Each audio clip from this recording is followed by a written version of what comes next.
أعو- أعوذ بالله من الشيطان الرجيم.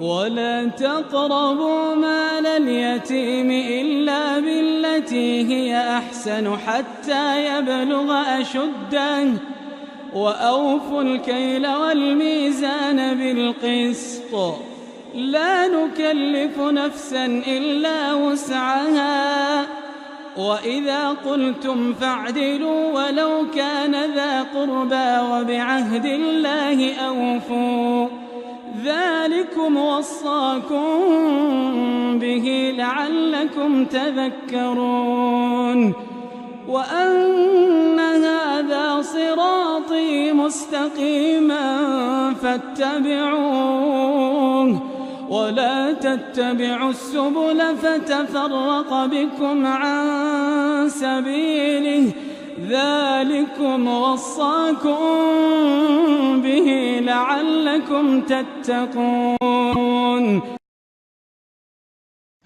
Assalamu alaikum wa rahmatullahi ta'ala wa barakatuh. My name is Yahya Navaa. I am from Mauritania. I am a student in UAM. This discussion is about Islamic marketing for contemporary Islamic class. Today we will talking about topic Islamic marketing, which will include concept of marketing from Islamic perspective and show the main difference between conventional and Islamic marketing. In the final discussion, we will finish with appear the main issues are facing marketing in Islamic market. The first point is concept of marketing from Islamic perspective. To look to fundamental philosophy of Islamic marketing, we can see the highest and most important concept in Islamic is Tawheed, or honors. This is the most important concept that Muslims must know in order to live and survive in this world, in hereafter. Rice Julian, in his article Islamic Ethics and the Implication for Business 2001, stated that the concept of Tawheed is the most crucial ingredient in commerce. Furthermore, according to Abu Sulaiman 1998, the concept of Tawheed is the both vertical and horizontal. The vertical relationship picture the connection between a human and its creator, while the horizontal relation portrays the inter-human relation based on Allah's law.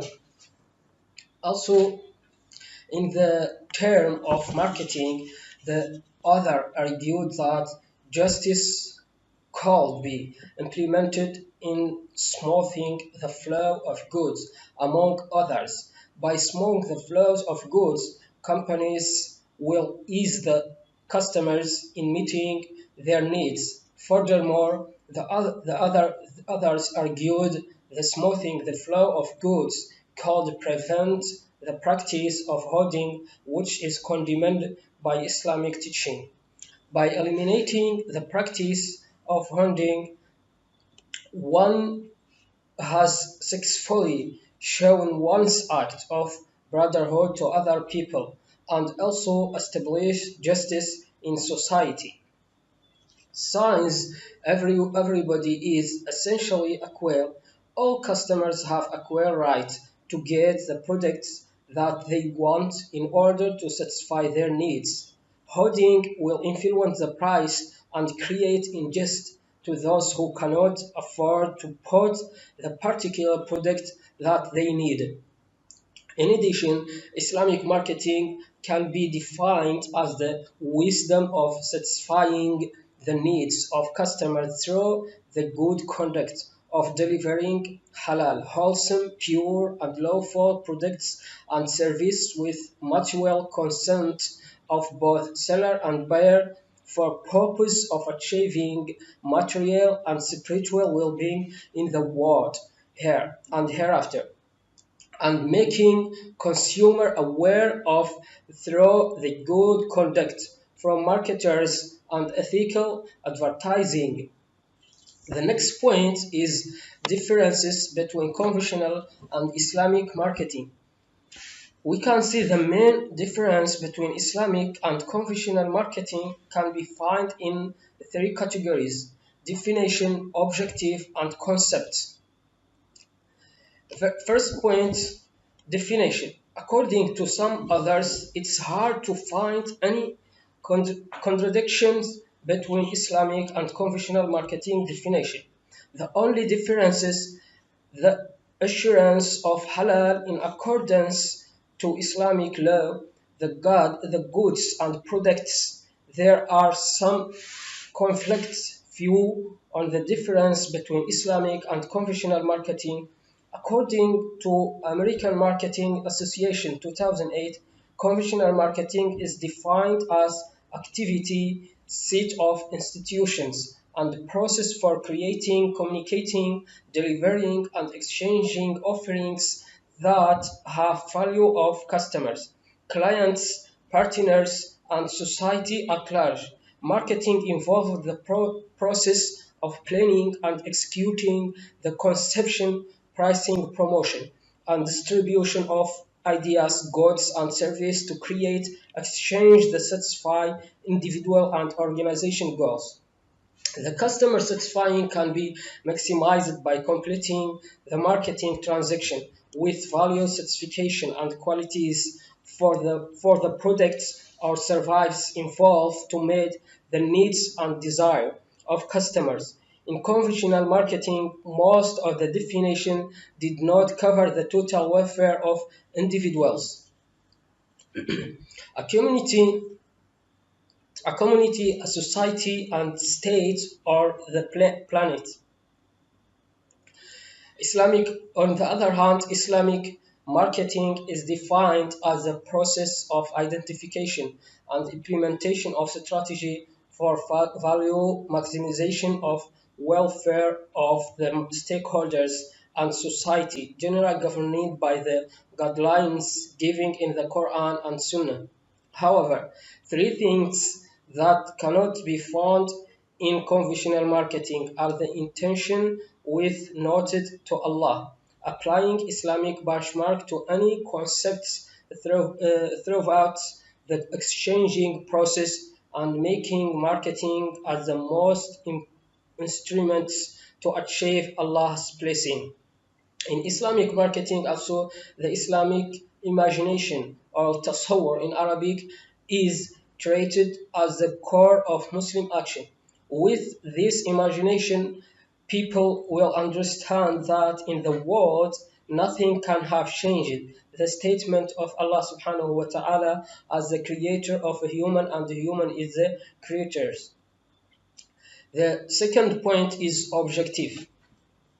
The final The final objective of conventional marketing is the customer satisfaction as well as the profit gained by the marketer without any restrictions. It focuses more on getting customer satisfaction, maximization choice, and conception, but not to Allah blessing. In other words, the main focus of business is satisfying customers for profit. In Islamic marketing, besides fulfilling customers' needs and achieving companies' goals, all related marketing practice such as planning, pricing, distribution, and promoting the products must be accordance with regulations of the Islamic Sharia and Islamic traditions. The objective of Islamic marketing is to achieve not only the material but also the spiritual well-being in the world, here and hereafter. Even Islamic knowledge, materials, wants, and the joy of satisfaction, but these are not the main purpose in life for Muslim people. In Islamic marketing, the blessing of Allah is becoming the ultimate goals. The third point of difference is concept. In general, marketing consists of several basic concepts, which include the needs, wants, demand, and product value, certification, exchange, transaction, relationship, and finally market. There are various concepts of marketing adopted by firms since 1869 to date. The marketing concept changed over time when companies started to focus on religion as one important element to consider in marketing. The Here, companies started to realize the importance of the Islamic marketing concept. The Islamic marketing concept is characterized by the spiritualistic, ethical, restrictive, and human. Recycling Ahmed Azrin Adnan, 2013, in his article Theoretical Framework for Islamic Marketing, make differentiation between Islamic marketing as and he said Islamic marketing is different from conventional marketing since it holds to Islamic imagination, consists of three elements of faith, iman, deeds, amal, and behaviors, akhlaq, as the core of Muslim action. Islamic marketing difference every existence in the universe belongs to Allah subhanahu wa ta'ala. Also, Islamic marketing is not limited only to man's relationship with man, hablum min nas, but also concern on the relationship between the human and the Creator, Allah, hablum min Allah. In other words, Islamic encourage a converse on both present life and hereafter. Ahmed also stated that in conventional marketing, people do not believe that the relationship of God and the universe, including man, are only temporary. The man have absolutely freedom in determining the direction life, and people put the life of the world as the top priority. Due to this, for them in the business, there is no constraint of permissible or not permissible goods or services. Here, buyers can choose any kind of goods and services without any restriction. In order to satisfy human needs, Islamic recognized trading, which involve the activities of buying and selling.